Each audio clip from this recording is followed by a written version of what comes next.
Okay, we're not gonna lie here. You can definitely feel it sort of pop. This is the Nike Mind, the first ever neuroscience-based footwear platform to come from the Nike Mind Science department. In simpler terms, Nike is using neuroscience to further unlock awareness, focus, and concentration, which can lead to better performance.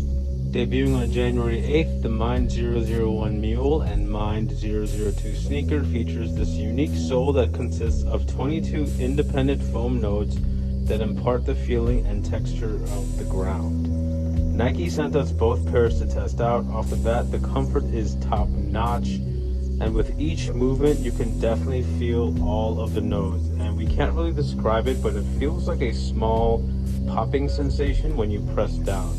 This is, of course, the Mind 001 Mule, and we see it as a very popular pre-game and post-game option for focus and recovery.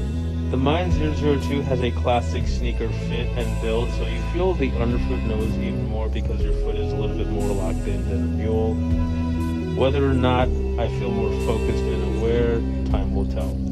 Both the Mind 001 and 002 will release on January 8th in men's and women's sizing. The 001 is $95, while the 002 is $145. Head to sneakernews.com right now for a full release guide.